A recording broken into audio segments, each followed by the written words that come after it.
Communal violence bill कब तक आ जाएगा?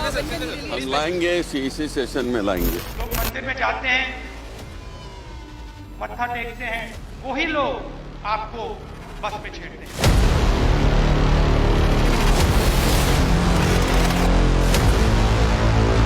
भारतीय जनता पार्टी हो या आरएसएस के हो, उनकी जो ट्रेनिंग कैंप है वो हिंदू टेररिज्म बढ़ाने का काम देख रहे हैं। There's no let up in the attempts to radicalize young men and women in India. Besides, there is a recently uncovered phenomenon of saffron terrorism that has been implicated in many bomb blasts of the past. कहते हैं कि जब घर का मुखिया कोई गलती करता है तो उसके पाप को उसकी पीढ़ियां भोगती है। राजा के कुकर्मों की सजा उसकी प्रजा को मिलती है।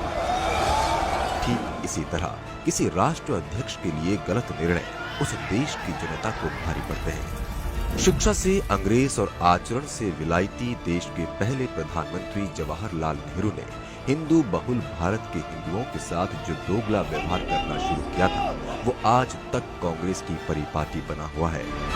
नेहरू को हिंदू शब्द से ही नफरत थी। यही वजह रही कि स्वतंत्र भारत में जब हिंदू देश की आबादी के 84% थे, तब उनके स्थापित कई मान्यताओं, परंपराओं और कानूनों को बदलने की पहली बड़ी कोशिश हिंदू कोड बिल के जरिए की गई थी।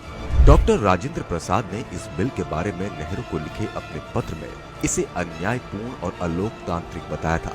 डॉक्टर राजेंद्र प्रसाद ने अपनी नाराजगी जताते हुए लिखा था कि अगर सरकार को बिल पारित कराना ही है तो सिर्फ हिंदुओं को ही लक्ष्य क्यों बनाया जा रहा है।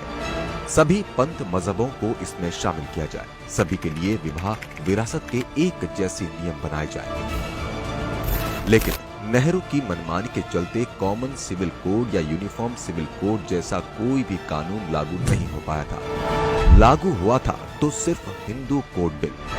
जवाहरलाल नेहरू ने सोमनाथ मंदिर के जीर्णोद्वार का भी विरोध किया था। इतना ही नहीं, सोमनाथ मंदिर के जीर्णोद्वार के बाद उद्घाटन समारोह में तत्कालीन राष्ट्रपति डॉक्टर राजेंद्र प्रसाद को निमंत्रण मिलने पर भी नेहरू नाराज हो गए थे।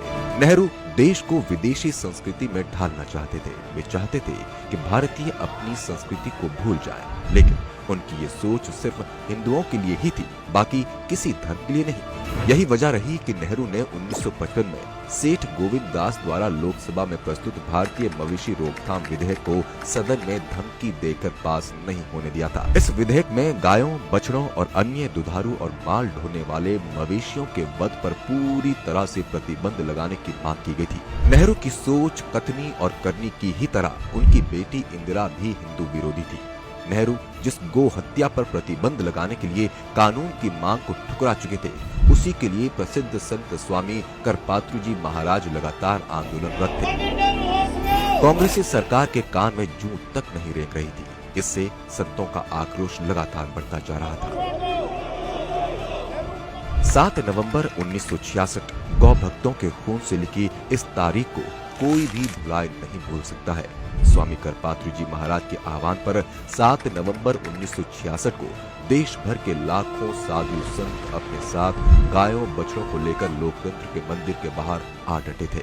गो हत्या पर प्रतिबंध लगाने का कानून बनाने की अपनी मांग को रख रहे थे, लेकिन सत्ता के नशे में चूर देश की तत्कालीन प्रधानमंत्री इंदिरा गांधी ने गौ भक्तों की बात सुनने के बजाय उन निहत्थे साधु संतों पर लाठियां बरसाई और गोलियां चलवाई।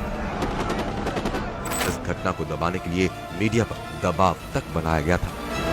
कांग्रेस ने सत्ता में बने रहने के लिए अंग्रेजों की नीति फूट डालो और राज करो को आत्मसात कर रखा है। तभी तो कांग्रेस को हिंदू आतंकवाद या भगवा आतंकवाद की परिभाषा गढ़ते हुए शर्म भी नहीं आई थी। पाकिस्तान एजेंडे को आगे बढ़ाने के लिए कांग्रेस 26/11 को हिंदू आतंकवाद साबित करने पर तुली थी।